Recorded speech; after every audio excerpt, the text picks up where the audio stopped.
Nah, pemirsa, BMKG ini mencatat saat ini terdapat satu siklon dan juga dua bibit siklon yang tumbuh sepanjang di perairan Indonesia, Sumatera sampai dengan Papua, yang tentunya ini berpotensi menyebabkan gelombang yang tinggi serta cuaca ekstrim. Lalu di mana saja kita mesti waspada? Kita akan paparkan kali ini pemirsa, di mana kita lihat dulu ada 3 siklon. Yang pertama adalah siklon tropis Bakung. Ini merupakan di wilayah sebelah barat Samudra Hindia. Nah, berkembang dari bibit siklon tropis 91S, kemudian juga terbentuk di tanggal 7 Desember 2025 pukul 7 pagi, yang kemudian mencapai intensitas siklon tropis pada 12 Desember 2025, tepatnya di pukul 19 di wilayah Samudra Hindia sebelah barat daya Lampung. Sementara itu ada juga 2 bibit lainnya, yakni adalah bibit siklon tropis 95S, ini berada di kawasan Papua, sehingga kalau kita lihat ini ada beberapa pulau yang diarsip berwarna merah, mesti berhati-hati pemirsa, terbentuknya di tanggal 15 Desember 2025. Dan juga satu lagi adalah bibit siklon tropis 93S, ini berada di selatan Pulau Jawa ya, dekat dengan Bali dan juga Nusa Tenggara. Nah, ini terbentuk di tanggal 11 Desember 2025 pukul 7 dan di wilayah Samudra Hindia sebelah selatan Nusa Tenggara Barat. Kita lihat dampaknya seperti apa dan juga menyasar wilayah mana saja pemirsa dan juga Anda perlu berhati-hati seperti apa. Nah, selanjutnya kita lihat di mana ini merupakan yang harus diwaspadai di siklon tropis Bakung, di mana nanti akan ada potensi gelombang laut yang tinggi 1,25 sampai dengan 2,5 meter yang akan terjadi di Samudra Hindia, tepatnya di kawasan Kepulauan Mentawai, ada juga di Samudra Hindia Barat Lampung, dan juga di Selat Sunda bagian selatan. Jadi ini kalau untuk penyeberangan juga harus berhati-hati pemirsa, apalagi kita akan masuk di masa musim libur Natal dan juga Tahun Baru. Nah, selain itu juga di kawasan Barat Bengkulu juga harus berhati-hati untuk menghadapi dari siklon tropis di Bakung ini pemirsa. Selanjutnya kita lihat lagi ada bibit siklon selanjutnya. Ini merupakan bibit siklon yang terjadi dan juga di wilayah Jawa sampai dengan Papua. Tapi kalau kita lihat secara garis besar, memang harus ada beberapa yang diwaspadai pemirsa. Kalau di Bakung tadi yang harus waspada itu adalah di kawasan Sumatera di bagian barat dan juga penyeberangan dari Lampung menuju Pulau Jawa ataupun sebaliknya akan ada potensi cuaca ekstrim dari Bengkulu sampai dengan Lampung. Kemudian juga gelombang tinggi masih akan terjadi, ini diprediksi terjadi di Lampung, di Bengkulu sampai dengan Kepulauan Nias dan juga Kepulauan Mentawai. Ini untuk Bakung.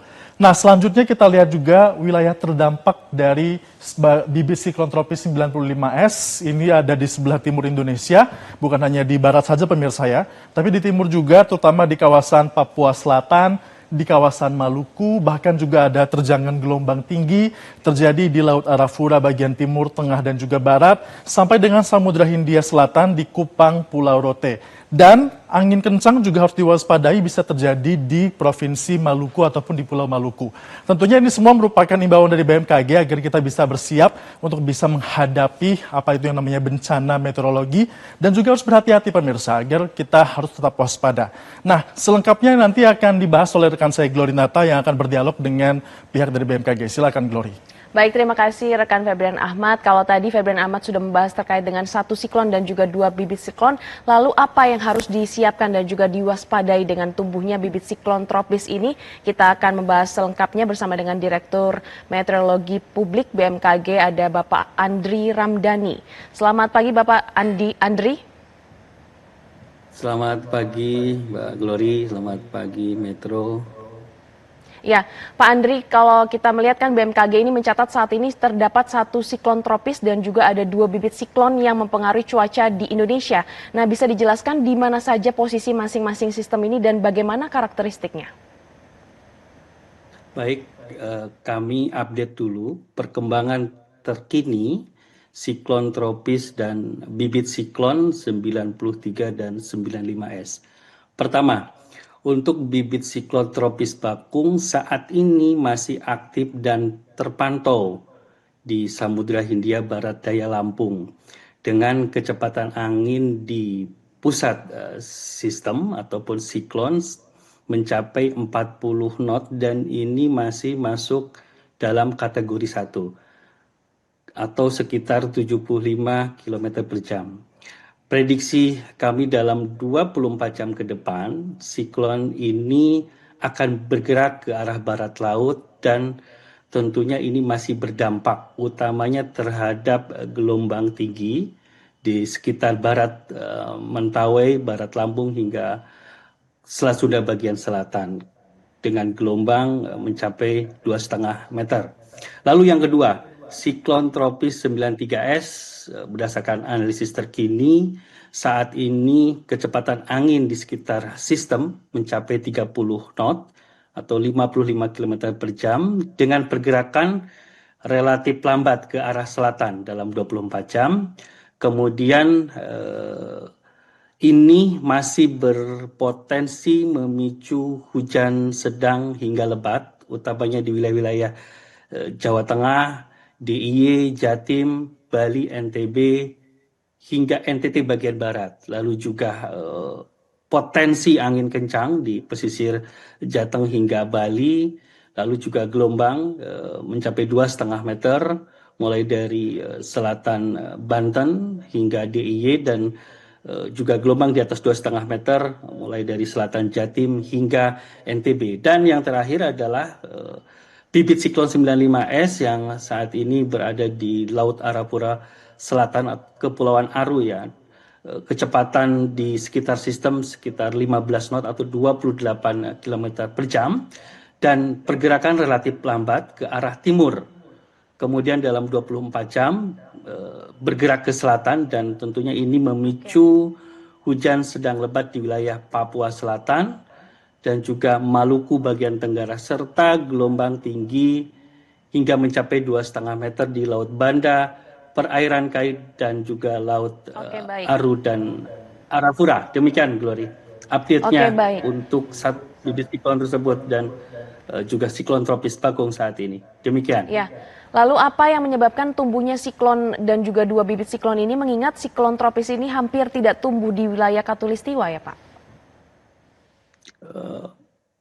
Perlu kami sampaikan klarifikasi ya untuk tumbuhnya bibit dan juga siklon tersebut di wilayah selatan Indonesia, tepatnya di sekitar Samudra Hindia. Memang pada periode saat ini, periode November hingga April nanti, ini merupakan periode aktifnya bibit-bibit siklon maupun siklon tropis di wilayah selatan Indonesia, tepatnya di Samudra Hindia, mulai dari barat Sumatera bagian selatan, kemudian selatan Jawa, Bali, NTB, NTT hingga selatan Papua. Nah, pada periode tersebut, kondisi atmosfer di selatan Indonesia mendukung tumbuhnya bibit siklon maupun siklon tropis.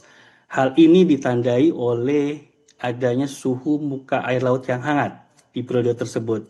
Kurang lebih dari 27 derajat Celcius. Kemudian juga ada kelembaban udara yang tinggi dan juga terdapatnya pusat tekanan rendah, pola sirkulasi angin, serta dinamika gangguan atmosfer lainnya yang tentunya ini menyebabkan bibit maupun siklon tersebut, siklon tropis ya, dapat tumbuh pada periode saat ini. Jadi perlu diwaspadai hingga nanti bulan April mendatang, Mbak Glory. Baik Pak, peringatan cuaca buruk ini kan sudah dikeluarkan oleh pihak BMKG, lalu apa dampak terparahnya dan juga wilayah mana saja yang paling beresiko tinggi terdampak? Pertama adalah dampak yang perlu diwaspadai meliputi hujan lebat hingga sangat lebat yang juga disertai angin kencang dan juga gelombang tinggi yang dapat memicu banjir, longsor, dan gangguan aktivitas kelautan. Wilayah-wilayah yang berpotensi antara lain pesisir barat dan selatan Sumatera, Jawa bagian selatan, Bali, Nusa Tenggara, Maluku Tenggara, dan juga Papua Selatan. Demikian Mbak Glory. Lalu apa langkah antisipasi dan juga mitigasi yang harus disiapkan baik itu warga dan juga pemerintah untuk mengantisipasi cuaca ekstrim ini Pak? Pertama untuk masyarakat tentu terus meningkatkan kewaspadaan namun tetap tenang terhadap adanya potensi-potensi tersebut. Kemudian juga menyesuaikan aktivitas terutama di wilayah rawan bencana dan tentunya terus memantau informasi dan peringatan resmi dari BMKG secara berkala dan tentunya BMKG juga melalui Tropical Cyclone Warning Center Jakarta terus memonitor secara real time dan akan menyampaikan pembaruan jika ada perubahan yang signifikan. Lalu untuk pemerintah, kami juga BMKG sudah berkoordinasi dengan BNPB, Basarnas dan juga pemerintah daerah ya. Tentunya poinnya adalah dapat menindaklanjuti peringatan dini BMKG tersebut dengan langkah kesiapsiagaan dan juga respon dini dan kemudian juga memetakan resiko terhadap potensi dampaknya di wilayah masing-masing, menyesuaikan dengan tingkat kerawanan wilayah masing-masing dan yang terakhir tentunya terus memperkuat koordinasi lintas sektor untuk pelindungan keselamatan masyarakat. Saya kira demikian, Mbak Glory.